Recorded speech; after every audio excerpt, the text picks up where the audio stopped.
दत्तात्रेय कहते हैं, जब तुमको एक्सपीरियंस होगा तो तुम जानोगे जहां पर भक्ति है वहां पर प्रेम भी है, और जहां पर प्रेम है वहां पर भक्ति भी हो जाती है। जब तक तुम अपने आप को शरीर मानते रहोगे, तुम ऐसे ही बात करोगे कि आप चले जाएंगे तो मेरा क्या होगा, मैं और मेरा, इस भाषा में तुम बात करते रहोगे। इसलिए धीरे धीरे तुम्हें सीखना होगा कैसे नॉन डुअल डिवोशन में जा सको। अपनी चेतना को प्रार्थना करो, और वो चेतना तुम्हारे शरीर के अंदर ही है, और उसका मूवमेंट होता है तुम्हारी प्राण की वजह से। इसलिए बुद्ध जब सांस के ऊपर ध्यान देने के लिए कहते हैं तो वो एक तरह की प्रार्थना है, बहुत गहरी प्रार्थना है। आपके मंत्र जप से, आपके मंदिर के घंटे से, आपके अगरबत्ती और दिए से भी ज्यादा गहरी साधना है अपनी सांस के साथ रहना, अपनी ब्रीदिंग के साथ रहना। नमस्कार दोस्तों, स्वागत है आपका डीप नॉलेज में।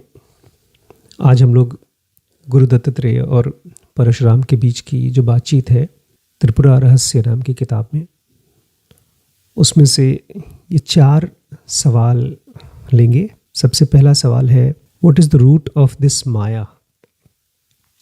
इस ब्रह्मांड में जो हम लोग हैं, इसको जितने भी समझदार लोग हुए हैं, कृष्ण, राम, बुद्ध, इन सभी लोगों ने कहा है कि ये दुनिया माया है।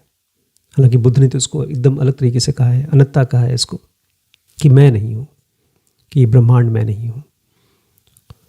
तो परशुराम आज पूछते हैं गुरु दत्तात्रेय से कि ये माया का रूट कॉज क्या है, आखिर किस वजह से ये माया क्रिएट हुई, ये इल्यूजरी वर्ल्ड क्रिएट हुई। और दूसरा सवाल है कि अगर इच्छाओं की वजह से हम यहाँ पर आए हैं, डिज़ायर्स की वजह से, क्योंकि ज़्यादातर स्क्रिप्चर्स यही कहती हैं कि हमारे अंदर में इच्छाएं हैं जिसकी वजह से हम बार बार इस दुनिया में फंसते हैं। तो मैं अपनी इच्छाओं को कैसे मार दूँ, कैसे ख़त्म करूँ, ये पूछते हैं परशुराम। और तीसरा सवाल है, what would I do after you are gone. Parshuram पूछते हैं गुरु दत्तात्रेय से कि अभी तो आप मेरे पास हैं, मैं आपसे सवाल जवाब कर सकता हूँ, आप मेरी हेल्प कर सकते हैं, लेकिन ऐसा हमेशा के लिए नहीं होगा।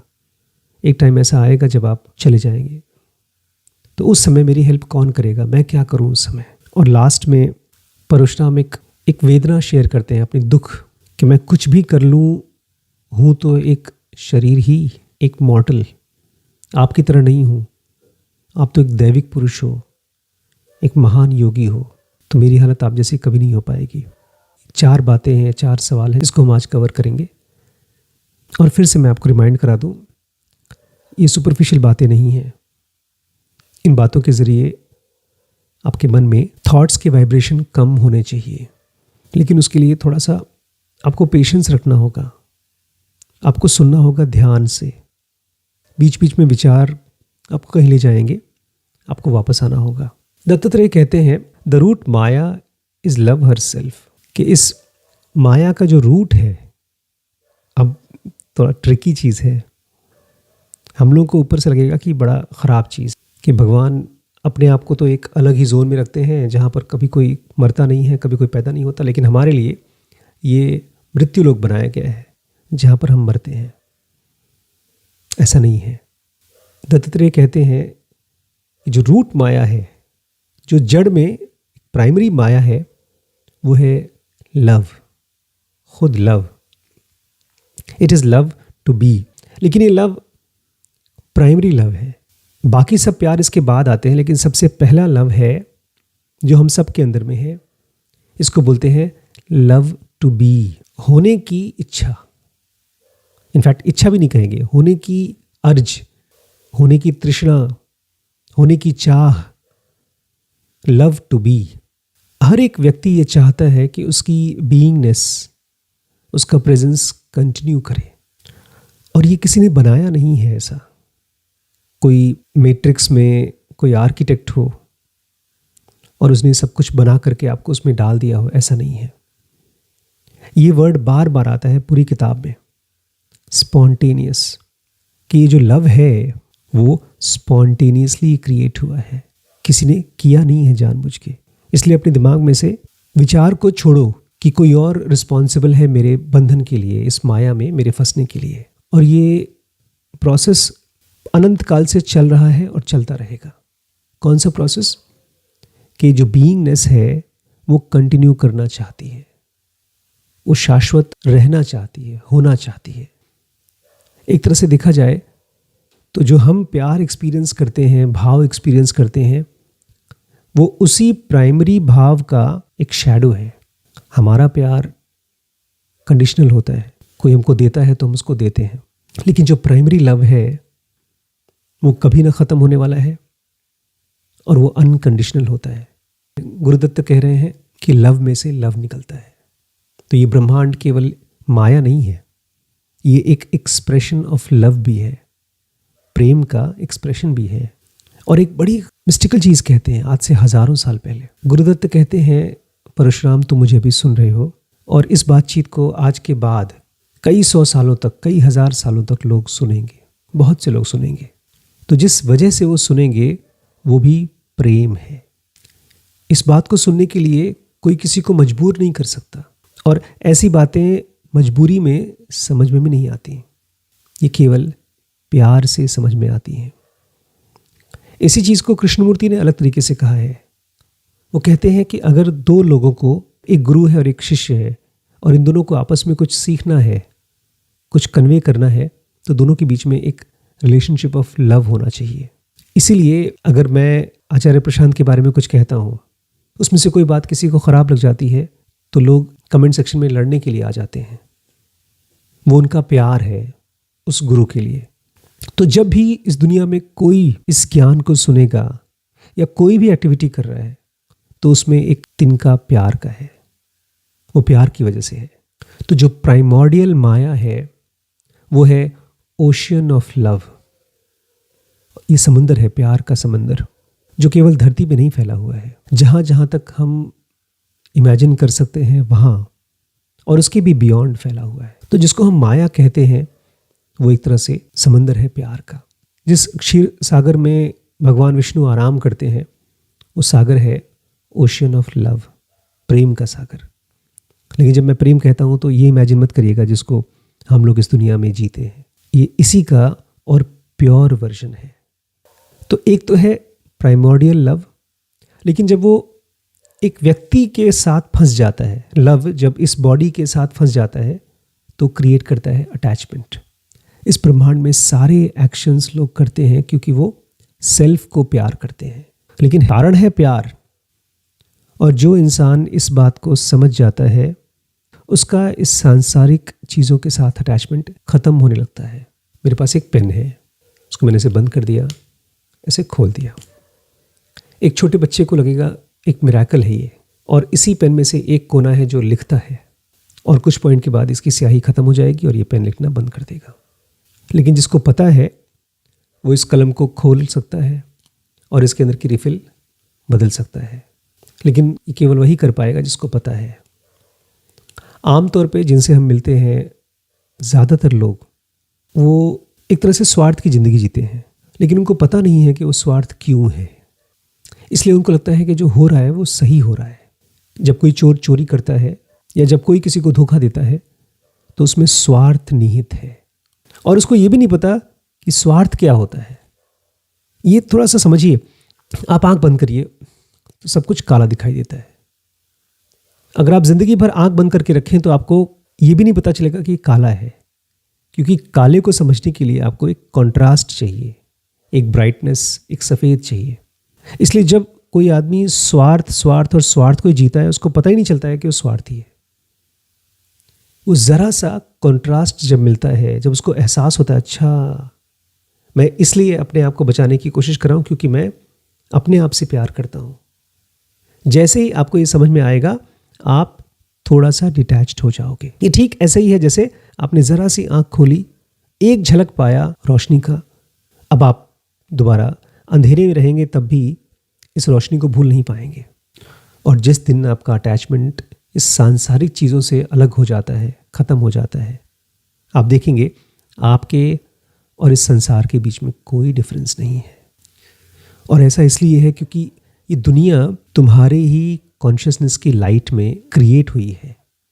इस दुनिया का क्रिएशन ठीक ऐसे है जैसे एक टॉर्च जलाइए आप, और उस टॉर्च में से प्रोजेक्टेड लाइट निकले।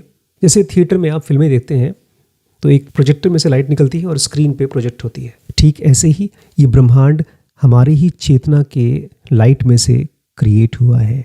ये खाली बोलने की बात नहीं है। जब आप आँख खोलते हैं सुबह सुबह तो आप अपने माइंड से इस ब्रह्मांड को क्रिएट करते हैं।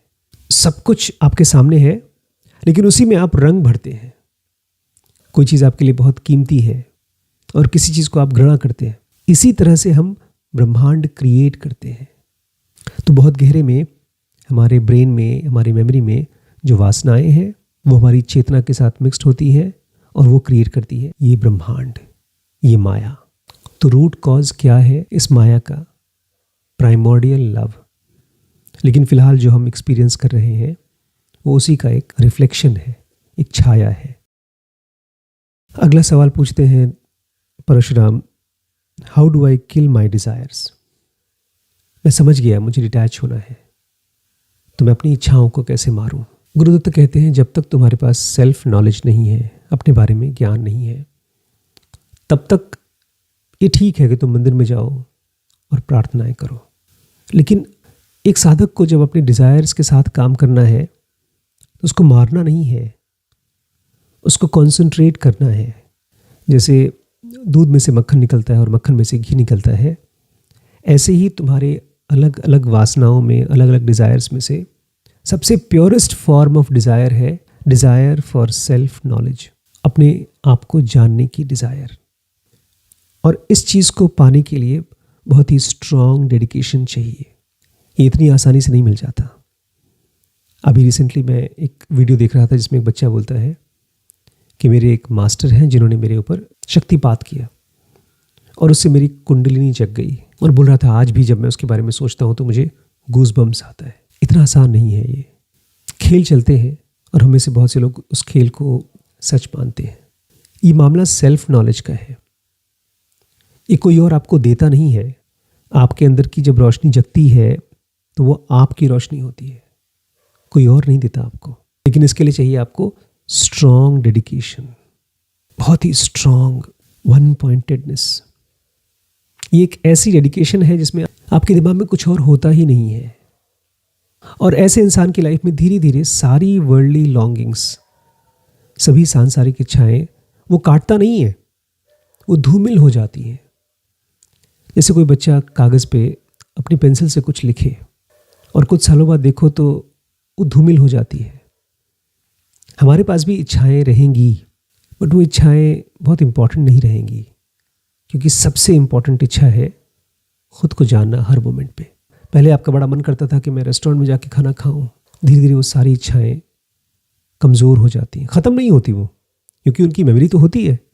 कभी कभार आपको मन भी करता है तो चले भी जाते हैं, बट उससे ज़्यादा इम्पॉर्टेंट, उससे ज़्यादा स्ट्रॉन्ग डिज़ायर हो गई है डिज़ायर फॉर सेल्फ नॉलेज। अगर आप चाहते हैं तो आप अपनी रोज़मर्रा की लाइफ को जी सकते हैं, पूरी फ्रीडम है आपको। आप ये जानते हुए जाइए कि उससे आपकी सेल्फ डिस्कवरी नहीं होने वाली है। जब तक आपका मन बाहर मुखी रहेगा, बाहर की चीज़ों में इंटरेस्टेड होगा, तब तक आपको अपने सेल्फ का ज्ञान नहीं हो सकता। परशुराम पूछते हैं, what would I do after you are gone? आप चले जाएंगे उसके बाद मैं क्या करूँगा? गुरुदत्त कहते हैं, सब कुछ भूल जाओ और बस मेरी प्रार्थना करो। अब यहाँ पर सारे खतरे चालू हो जाते हैं, क्योंकि बचपन से ही हमको स्कूल में प्रार्थना कराया गया है जिसमें जान नहीं होती थी। हम लोग जब सुबह सुबह प्रेयर करते थे तो उसमें कोई सच्चाई तो छोड़िए, इमोशन भी नहीं होता था। और वही प्रार्थना हमारी रोज़मर्रा की लाइफ में आ गई है। तो जब कोई गुरु किसी से कहता है कि तुम्हें मेरी प्रार्थना करनी है, तो ऐसा लगता है जैसे वो बहुत छोटी बात कह रहा है, ये तो मैं कर लूँगा। लेकिन साथ ही साथ गुरुदत्त कह रहे हैं, सब कुछ भूल जाओ और मेरी प्रार्थना करो। कैसे भूलेंगे आप?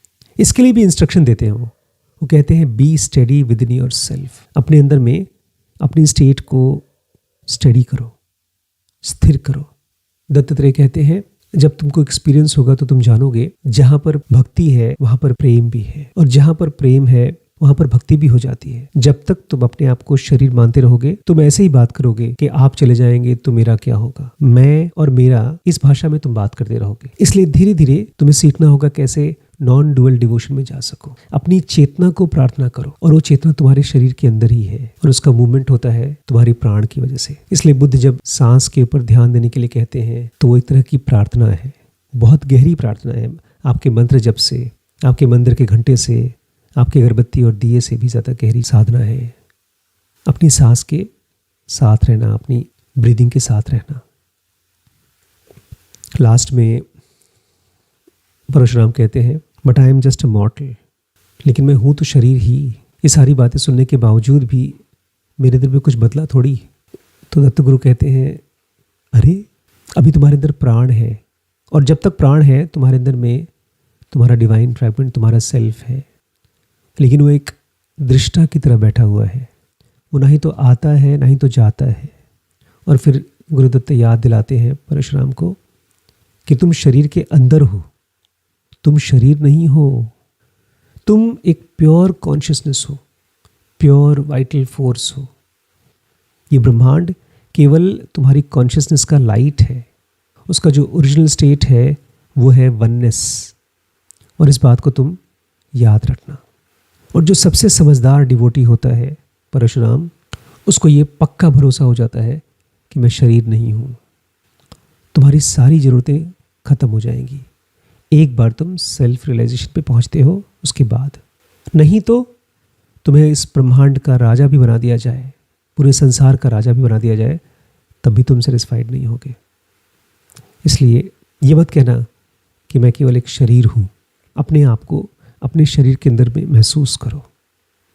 दोस्तों, आजकल बहुत से ऐसे चैनल्स हैं जो कुंडलिनी जागृत करना, मंत्र जप करना, इस चीज़ को बहुत ही आराम से यूट्यूब पे सिखाते हैं। इसमें दो बड़ी प्रॉब्लम्स हैं।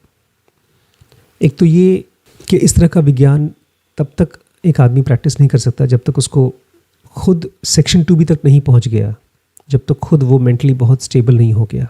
और दूसरा वो कि इसमें से ज़्यादातर बच्चे इस तरह की प्रैक्टिसेस में इसलिए आना चाहते हैं क्योंकि वो सक्सेसफुल होना चाहते हैं अपने आप में, अपनी लाइफ में, अपने करियर में, अपने जीवन यापन में। लेकिन ये चीज़ काम करती नहीं है। मुझे याद है जब मैं कल की आश्रम में था, कुंडलिनी जगाने के नाम पे बहुत टाइम वेस्ट किया मैंने वहाँ।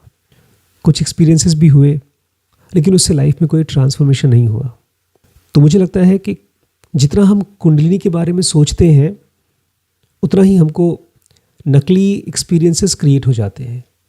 कैसे पता चलता है कि आपकी लाइफ में सचमुच में कोई ट्रांसफॉर्मेशन हुआ है? हर चीज़ ठीक हो जाती है, आपकी लाइफ की सारी प्रॉब्लम्स ख़त्म हो जाती हैं, मन शांत तो हो जाता है, लेकिन साथ ही साथ बहुत क्यूरियस भी हो जाता है। वो 24 घंटे अपने आप को, अपने मन के ट्रिक्स को पकड़ पाता है। धीरे धीरे ये ट्रिक्स बहुत कम हो जाते हैं। डिज़ायर्स ऑलमोस्ट ज़ीरो हो जाते हैं। इस फिज़िकल वर्ल्ड की कोई भी चीज़ ना आपको अट्रैक्ट करती है ना रिपेल करती है। आप खुद एक क्लैरिटी के पुंज हो जाते हैं। और ऐसा आदमी हील कर पाता है दूसरों को। लेकिन इसका कोई शॉर्टकट नहीं है। इसलिए मैं आप लोगों से प्रार्थना करूंगा कि अगर आप अपने स्पिरिचुअल रास्ते पे चलना ही चाहते हैं तो कुंडलिनी के बारे में बाद में सोचिएगा। पहले अपने मन को स्थिर होने दीजिए, नहीं तो आपका बहुत टाइम वेस्ट होगा। मन ना ऑटोमेटिकली चाहता है ऐसी चीज़ों को ट्राई करो जो हमारी रीच के बाहर है, हमारी पहुंच के बाहर है। और चूंकि वो पहुंच के बाहर है, इसीलिए अभी उसके साथ नहीं काम करना चाहिए। मैंने सातों चक्र पे काफ़ी टाइम काम किया, लेकिन जो चीज़ उसके पहले चाहिए थी उस पर काम किया ही नहीं, माइंड की स्टेबिलिटी। तो इसलिए मैं आपसे रिक्वेस्ट करूंगा दोस्तों, अपनी कुंडलिनी के चक्कर में मत पड़िए। मैं इसके ऊपर भी एक डिटेल वीडियो बनाऊंगा, इन सातों चक्रों के ऊपर, उनका पर्पस क्या है, एक्टिवेट होती हैं तो आपके अंदर में क्या चेंजेस दिखाई देते हैं। बट मैं आपको रिक्वेस्ट के साथ बोलूँगा, अभी आप उसको प्रैक्टिस मत करिएगा। जान लीजिए, जब सही समय आएगा तो आप प्रैक्टिस भी करेंगे। बट फिलहाल इस स्टेज पर आपको समझना है कि आपका मन क्या है और कैसे ये मन शांत हो सके, तैयार हो सके ध्यान के लिए। दोस्तों, सीरीज़ जो आपने अभी भी देखा ये dkbrains.com पे अवेलेबल है। और अब हमने कुछ नया किया है इस प्लेटफॉर्म पे। इसका स्ट्रक्चर हमने पार्ट्स में डिवाइड किया है, क्योंकि बहुत से लोग हैं जो हमारे कोर्सेज ट्राई करना चाहते थे लेकिन नहीं कर पाते थे फ़ीस की वजह से। तो हमने एक ऑप्शन चालू किया है जो फ्री है। अच्छा, उसके बाद अगर आपको लगता है कि नहीं, मुझे अब पेड कोर्स करना है, और फाइनली अगर आपने डिसाइड कर लिया है कि आप हमारे साथ लंबे समय तक चलना चाहते हैं, तो एक ऑप्शन है ग्रो, जिसमें हमारी सारी सीरीज़ आपको अवेलेबल है थ्रू आउट द ईयर। लेकिन उसके साथ साथ इसको एक अपॉर्चुनिटी भी बना सकते हैं अपनी अर्निंग का। बहुत ज़्यादा तो नहीं, लेकिन फिर भी कुछ न कुछ आपको अर्निंग होगी जब आप इस सीरीज़ को देखते हैं और किसी और को रेफ़र करते हैं। ट्राई आउट करिएगा, मुझे कमेंट के ज़रिए बताइएगा। आपके सजेशंस हमारे लिए बहुत इंपॉर्टेंट हैं। मैं वेट करूँगा आपके कमेंट्स का। ठीक है।